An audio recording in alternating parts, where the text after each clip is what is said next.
OEB TV, uma realização da Ordem dos Economistas do Brasil. Colega economista, é um prazer estar contigo mais uma vez aqui na TV da Ordem dos Economistas do Brasil. E hoje tenho a honra, o prazer de conversar com meu querido amigo, o professor Luiz Alberto Machado, assessor do Espaço Democrático.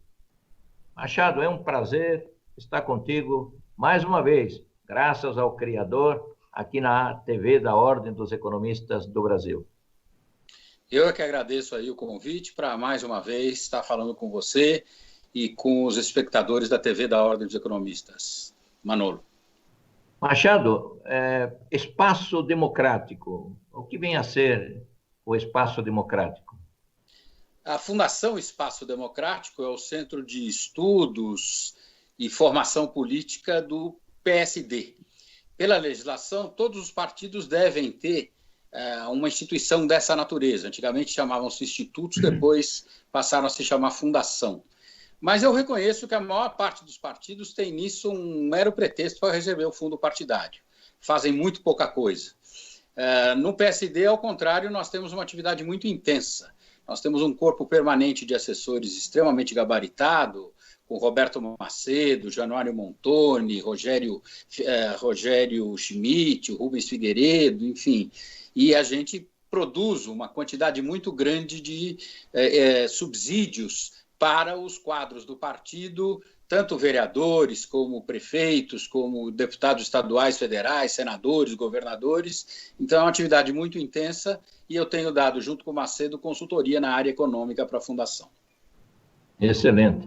Bom, você fez, além dessas consultorias, você tem realizado uma série de outros trabalhos na área acadêmica, em particular esta resenha do livro da jornalista Maria Clara do Prado, A Real História do Plano Real. Sabemos, e os colegas economistas sabem, que o Plano Real foi editado em 1º de julho de 1994, já faz um bom tempo, 2 décadas e meia e um pouquinho mais. E muitos trabalhos acadêmicos foram realizados sobre o Plano Real. O padrão de vida melhorou isso é um fato. Um outro fato também, constatado por estudos econômicos, foi que a fixação de $1 igual a R$1 acabou aumentando consideravelmente a demanda de importações, principalmente de produtos industriais, e a indústria brasileira levou um tombo que até hoje ela não se recuperou. Houve uma destruição muito forte de inúmeros setores industriais. O livro A Real História do Real, né? A Real História do Plano Real. O que teríamos aí que a Maria Clara descobriu de real aí que os outros ainda não perceberam? Você fez a resenha, nos conta aí. Bom, entre as outras atividades que eu tenho desempenhado, eu estou também colaborando lá com o Instituto Fernando Brodel de Economia Mundial, que é um instituto associado à FAAP, que tem aí uma tradição muito grande como um think tank na área da economia brasileira, da economia mundial. E a Maria Clara do Prado ela é um dos membros do Instituto Fernando Brodel. Mas não só por isso eu fiz essa resenha, porque eu acho que é um livro muito interessante, né? Ela procurou atualizar alguma coisa de um livro que foi lançado em 2005 na versão impressa e agora foi lançada na versão em e-book. E a preocupação dela é manter viva, sobretudo na memória dos jovens que não viveram esse momento da nossa história econômica, esse fato que foi extremamente auspicioso, né? Como você lembrou bem, Manolo, nós tivemos aí a segunda metade da década de 1980 e os primeiros anos de 1990 como um período de pacotes. Uma série de planos, todos eles heterodoxos, mal sucedidos, que tentavam acabar com a inflação através do congelamento de preços, do tabelamento de preços e congelamento de salários. De tal forma que a experiência do real, que foi uma arquitetura financeira completamente diferente, Na verdade, ele surgiu em fevereiro de 94. Em 1º de julho foi o lançamento da moeda, o real. Então, depois de alguns meses com a URV, você teve uma coisa extremamente bem sacada, que foi o combate à indexação pela indexação plena, pela URV. E uma coisa que muita gente imaginava que ia ser muito difícil de colocar em prática, acabou sendo muito bem assimilada pela população. Então, nós tínhamos uma inflação que nos últimos anos, anteriores a 94, chegavam a 4 dígitos, né? 1.567, e 2.000 e não sei quanto em 93, e nós passamos gradativamente a ter uma civilização muito mais civilizada. Claro que você tem 2 momentos. Um primeiro, que vai até 99, com o câmbio fixo, com a tentativa de manter a paridade do real com o dólar, que realmente teve um impacto muito negativo, sobretudo na nossa indústria.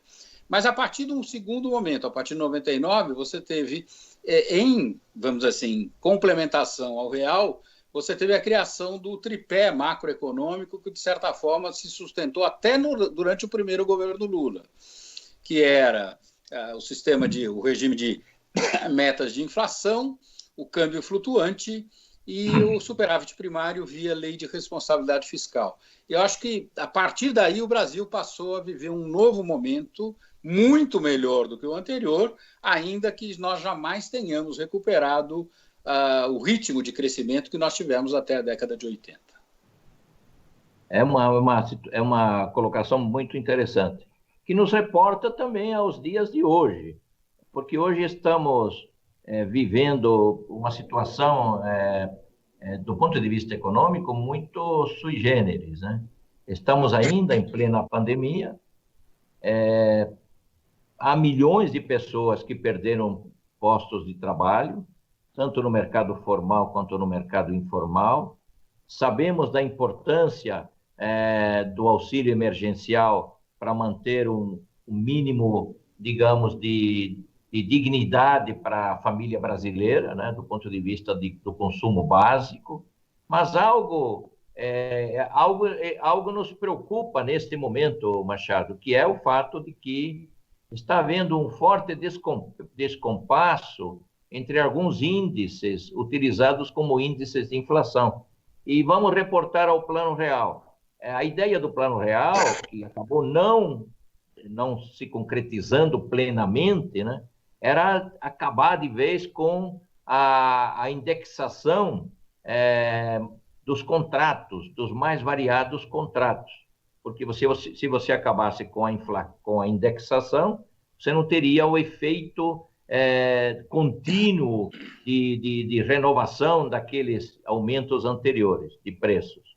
O que nós estamos observando aqui, que eu queria para a tua consideração? Se nós olharmos o relatório Focus dessa semana, nós vamos ver que os colegas economistas estão fazendo uma previsão para o IPCA de 1,76%. Os mesmos colegas economistas estão fazendo uma previsão do IGPM, que é o índice utilizado de maneira generalizada para contratos, em particular contratos de aluguel. A previsão já está chegando perto de 12% neste ano. Sabemos que o IGPM, como proxy de algo chamado inflação, é mais robusto do que o IPCA, porque o IPCA é preços a nível do consumidor. E muitos colegas com propriedade estão dizendo, olha, neste momento, estamos vendo preços aumentando de alguns produtos. Não está havendo um aumento da taxa de inflação neste momento. Mas você está vendo algum perigo nessas indexações nos próximos momentos do tempo, Machado? Você observou com precisão. Apesar de todos os avanços, parte da cultura inflacionária nós não conseguimos eliminar. E isso é particularmente verificado exatamente no índice, no IGPM, que reajusta contratos e aonde você tem aí um resquício de indexação ainda muito acentuado. Acho que é um desafio que permanece para as nossas autoridades. Eu sei que não é fácil, porque entra aí uma questão legal, que é a questão dos contratos que são, enfim, atos jurídicos perfeitos, e eles têm essas cláusulas, mas nós entramos aqui, Manolo, em algumas coisas que eu acho que o Brasil precisa ter a coragem de enfrentar, que é acabar com esse negócio de direito adquirido eternamente. Isso acontece na área do IGPM, cujo risco é a inflação. E isso acontece sobretudo com as pessoas concursadas que têm tido aí ganhos salariais muito acima da média da produtividade e que tem um impacto terrível nas nossas contas públicas. Então, eu sei que na proposta de reforma administrativa já há uma mudança com isso com relação aos novos contratados, mas eu acho que em algum momento nós temos que ter, via negociação e não por imposição, porque eu não estou defendendo aqui o fim do regime democrático, do programa republicano e assim por diante, mas via negociação nós temos que partir para essa superação desses resquícios de um país que não existe mais. Eu acho que nesse ponto o Plano Cruzado pôs fim a um período que o Brasil tinha uma vida não civilizada. Aquela inflação de 3, 4 dígitos punha o Brasil completamente fora da rota dos países normais. Então, como tudo mudou, eu acho que isso também tem que ser rediscutido, porque senão nós vamos carregar vamos dizer assim, esses rabichos eternamente, e isso vai ser um empecilho para que a gente atinja novos patamares dentro dessa busca de um país mais desenvolvido, mais civilizado e mais, vamos dizer assim, parecido com os países mais desenvolvidos do mundo. Machado, me permita fazer uma pequena correção. Houve um ato falho, você falou plano cruzado, é plano real. Perdão, plano real. Não, mas acontece, são tantos planos, porque o plano real, certamente você pensou no plano real, porque era um plano heterodoxo, e vinha aquela ideia do tabelamento. Exato. Que é algo que nos preocupa também, e não queremos que o governo venha tomar medidas nesse sentido. Não, o que está ocorrendo nesse momento do tempo? Está ocorrendo que a sociedade, por razões óbvias, está reclamando dos preços de alguns alimentos que merecem uma atenção especial. É o caso do arroz, por exemplo, é o caso dos ovos, é o caso do tomate, é o caso da cebola. Enfim, são itens básicos ali para a dona de casa preparar o prato do almoço e do jantar, né? Há fatores externos aí que devem ser considerados e internos. A pandemia manteve milhões de pessoas dentro de casa e antes comiam fora. Então, comendo dentro de casa, aumentou a demanda por arroz, aumentou a demanda por feijão, aumentou a demanda por ovos. E alguns produtos são importados. Arroz, principalmente, o produto importado. E você tem um preço internacional. O pessoal do agronegócio, ele está ligado diretamente com Chicago, com a Bolsa de Mercadorias e Futuros de Chicago. E a China está importando alimentos do Brasil de maneira muito forte. O mundo inteiro está importando alimentos do Brasil. Então, o exportador manda para fora o preço internacional e é uma commodity. Mas é difícil dizer isso para as pessoas que estão perdendo o emprego ou estão apenas com R$600 de auxílio emergencial. Hoje, o presidente da República tem uma reunião, eu vi no rádio, junto estará o presidente das associações dos supermercados e o ministro Paulo Guedes. Espero que dessa reunião exista o bom senso e que não apareça nenhuma tentativa aí de tabelamento de preços, nada disso, porque a economia, as leis, né, que nós chamamos de oferta e demanda, devem fluir normalmente, senão passamos a criar uma série de problemas sem sombra de dúvida. Mas, Machado, para tratarmos de outros temas interessantes, vamos dar um segundinho. Já já retornamos.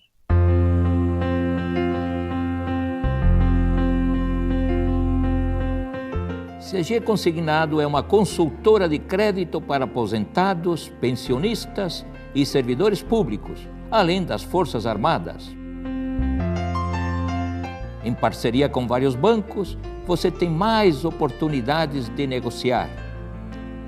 O crédito consignado tem prazos de até 96 meses, com todos os bancos conveniados. Venha para a CG, você também.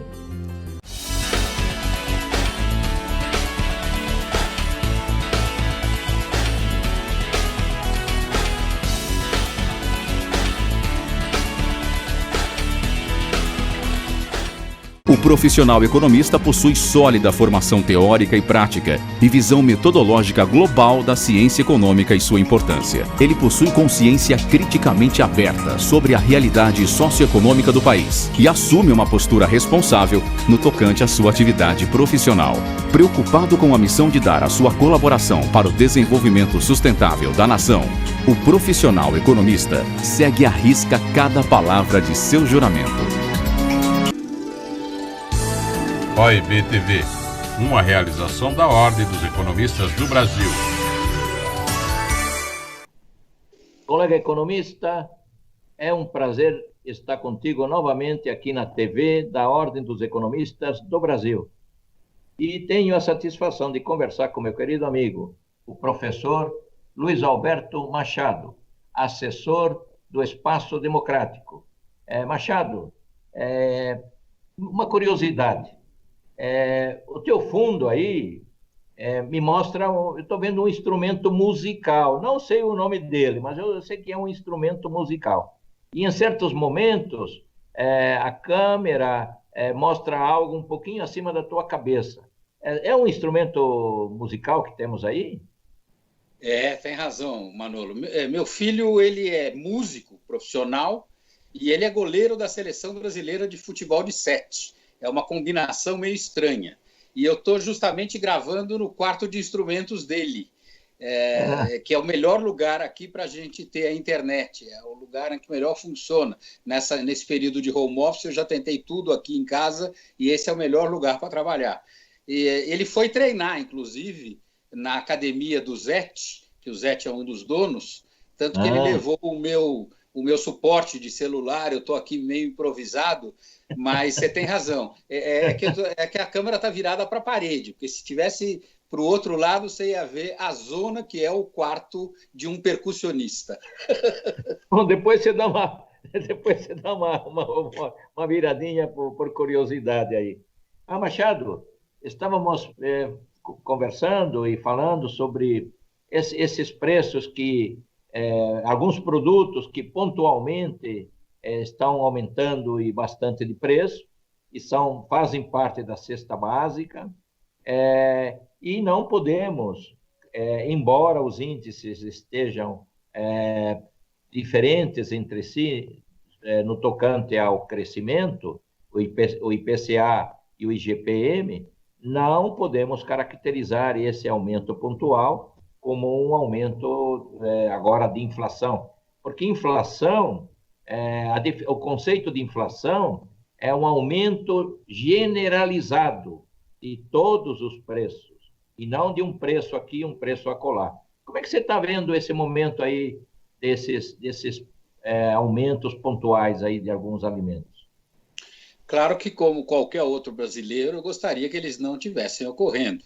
Mas eu entendo, você apontou aí algumas razões. Você tem produtos importados que sofrem o efeito da volatilidade do dólar, você tem na área de contratos o resquício ainda de alguns preços indexados, de alguns contratos que estão indexados, mas, por enquanto, são situações isoladas. O nível geral de preços permanece comportadinho, tanto que nós temos hoje uma taxa de juros básica a mais baixa da nossa história. Mas eu acho que a inflação é um bicho tão perigoso, tão sedicioso, tão traiçoeiro, que é importante mantê-la sob controle. Eu sei que tem muitos colegas que discordam dessa ideia, que acham que você pode soltar a inflação um pouquinho, porque o Brasil, como um país de industrialização tardia ou subdesenvolvido, ou o nome que quiser dar, merece tem que ter um comportamento diferente dos países desenvolvidos. Nós acompanhamos aí nas últimas semanas uma verdadeira batalha entre economistas favoráveis à manutenção do teto de gastos e economistas favoráveis ao abandono do teto de gastos. Saíram dois manifestos, um assinado por 89 economistas a favor da manutenção e um por 396 economistas contra o teto de gastos.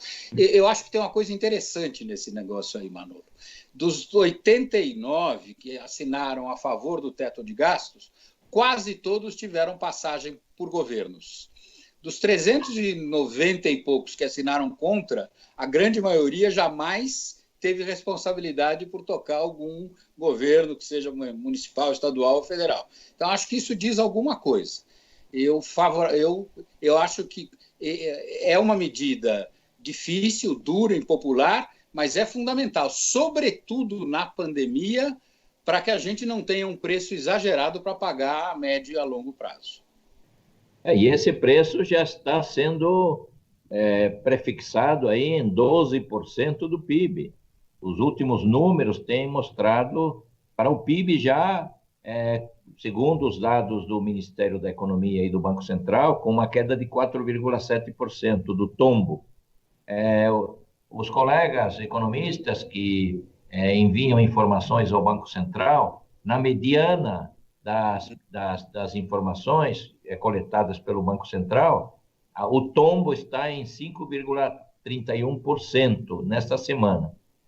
Mas falando em números e comparações, como é que você viu os resultados do IBGE no tocante ao PIB desse último trimestre? Dentro do esperado, né, Manolo? Porque o segundo trimestre foi o que sofreu o impacto mais violento da pandemia. O primeiro trimestre, não, porque a quarentena começou por volta de 20 de março, então o primeiro trimestre transcorreu normalmente. O segundo trimestre é que sofreu o impacto direto da pandemia. Então, claro que os números são preocupantes, mas eu acho que não é para desesperar. Eu acho que agora tem que ter um pouco de cautela e tem que aguardar os números do próximo trimestre para a gente poder fazer uma avaliação melhor, inclusive avaliar qual foi o efeito, se foi bem sucedido ou não, das políticas adotadas para enfrentar a pandemia. 9,7% negativo, é muito ruim, mas eu vi uma tabela, não sei se você tomou conhecimento, Manolo, eu vi um gráfico que mostra o desempenho de 20 países. Então, nós tivemos China com 11% positivo, Índia com 0,7% positivo, depois vem Estados Unidos com 9,1% negativo, Brasil e Alemanha com 9,7% negativo e todos os outros muito pior, de 13,7% a 27%. Eu não acho que dá para se consolar. Claro que o momento não é ideal, mas poderia ser pior. Eu lembro que os primeiros dados em março, abril, eram muito catastróficos e depois foi havendo uma certa acomodação dos dados. Mal fazendo um paralelo, há um livro do Vefor, Manolo, chamado Qual Democracia?, que é um livro lá de 92, em que ele tem uma tabela da CEPAL com o desempenho dos países da América Latina durante a década perdida de 1980. É uma tabela que mostra o crescimento, o produto por habitante, não é produto absoluto, é produto per capita por habitante, e na média, cada cidadão latino-americano saiu da década de 80 8,9% mais pobre do que estava no começo dela. Naquela década, só 3 países latino-americanos tiveram desempenho positivo. Colômbia com 13%, Chile com 5, alguma coisa e República Dominicana com 2,3%. Depois vem o Paraguai com 0%, Brasil com menos 0,4 e todos os outros com desempenhos horrorosos, alguns com menos 20 e pouco, 25, 27, caso de Argentina, Guatemala, Venezuela e assim por diante. Quando você olha para aquela tabela e quando você olha para o gráfico de agora, você fala assim, surge vamos dizer assim, uma tentativa de consolar. A situação no Brasil não está ruim, mas podia ser muito pior. Cuidado com esse tipo de consolo. Quando a gente compara desempenho de país, nós estamos falando de desenvolvimento. E o conceito de desenvolvimento é tão dinâmico que você não pode parar. Porque quando você fica estagnado, outros países estão tendo desempenho melhores do que os seus, estão ocupando lugares que você ocupava. Na década de 80 foram os tigres asiáticos. Enquanto a América Latina ficou parada, os tigres asiáticos cresceram, ocuparam espaço na economia mundial e até hoje eles têm indicadores muito mais favoráveis do que o do Brasil e dos outros países latino-americanos. O mesmo se dá agora, não vamos consolar, não, podia ser pior. Podia ser pior, mas podia ser melhor. E nós vamos buscar sempre aquilo que é o melhor. Os números têm... você tem razão. Comparativamente a outros países, é verdade também, Machado, que às vezes as comparações estão defasadas, porque o problema na China ocorreu antes, na Itália, na Espanha, ocorreu meses antes do que no Brasil, e tivemos ainda alguns aspectos diferenciados, né, e positivos, no caso brasileiro, que foi a de ir trazer aí perto de 40 milhões de pessoas que estavam escondidas, né, dando a elas R$600 por mês. Ou seja, houve uma forte injeção de recursos, fortemente dirigida para os gastos do consumo dessas famílias. E aqui eu tenho algo a dizer, que estou fazendo parte de um grupo de apoio a um projeto de lei que está tramitando no Congresso Nacional, nesse momento, na Câmara dos Deputados, Machado, e já está em regime de urgência para ser votado. E pelo projeto de lei, há uma determinação de que a pessoa só pode empenhar do seu salário para pagamento de dívidas 35% do que essa pessoa recebe.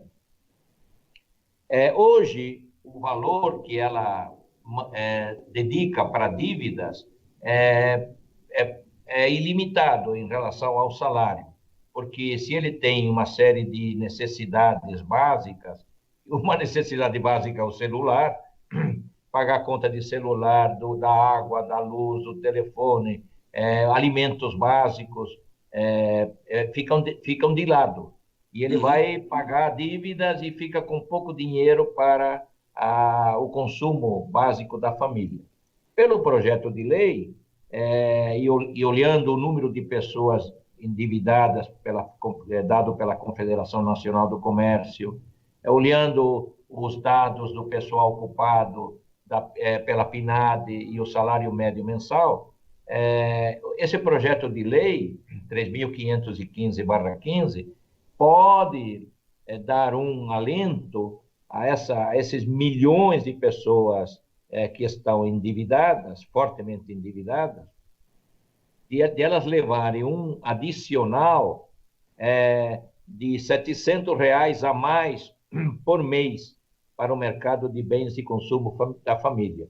Isso, para milhões de pessoas, representa 300 bilhões, 400 bilhões, 500 bilhões, caso todas elas sejam beneficiadas. Ou seja, teríamos um incremento aí, talvez muito interessante, que venha a vir pelos próximos momentos do tempo. Mas, além disso, gostaria que você colocasse a seguinte questão, tratasse da seguinte questão. O auxílio emergencial é algo que é um doce que foi dado para uma gama enorme de pessoas que elas querem continuar tendo. Não é possível, porque o Estado não tem dinheiro suficiente para isso. Mas, até o final do ano, serão dadas mais 4 parcelas de 300 ou 2 de 600, né, no todo. Mas o ano que vem não há dinheiro para isso, a não ser que se fure o teto do gasto, que parece que não é a solução melhor. E vamos ter, é claro, uma demanda para que continue sendo dado esse auxílio emergencial. Provavelmente não será dado. Temos o Renda Brasil, o antigo, talvez, o Bolsa Família, mais restrito, com menos pessoas. O crescimento será mais lento, você não acha, Machado? Manolo, são várias situações em conjunto, e esse é o grande desafio que nós temos pela frente. Na última intervenção, eu fiz um paralelo com o que aconteceu na década de 80 e os dados agora da comparação com outros países, mas uma coisa me chama a atenção. Naquele período, na década de 80, a estagnação brasileira marcou uma reversão. O Brasil foi um dos países que mais cresceu no mundo nos 100 anos anteriores, segundo um estudo famoso do Angus Maddison. De 80 para cá, nós tivemos uma sucessão de décadas perdidas. Nós jamais recuperamos o ritmo de crescimento que nós tivemos lá atrás.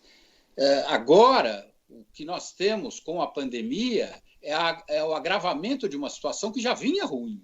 Nós tivemos os 2 últimos anos do governo Dilma que foram desastrados, com crescimento negativo de 3,5% em cada um, que deu um acumulado de 7%, e o que nós crescemos perto de 1% nos 2 anos do governo Temer e no primeiro do Bolsonaro, sequer foi suficiente para colocar a situação igual a 2014. Então, eu acho que nós temos que, claro, com o pé no chão, envidar todos os esforços para retomar um crescimento, que se não for igual àquele que o Brasil teve historicamente até 1980, que seja pelo menos mais próximo do nosso potencial de crescimento, porque nós estamos muito abaixo do nosso potencial de crescimento. Bom, Machado, como sempre, eu digo a você, temos muito mais a conversar, mas infelizmente o tempo chegou ao final aqui e passo a você para as tuas considerações finais. Eu agradeço uma vez mais, Manolo, o teu convite, parabenizo pela manutenção do programa e permaneço à disposição sempre que você tiver necessidade de conversar com esse amigo. Um grande abraço. Tá legal. Bom, Machado, um grande abraço e obrigado. E a você, meu caro economista, aguardo você no próximo programa da TV da Ordem dos Economistas do Brasil. OIB TV, uma realização da Ordem dos Economistas do Brasil.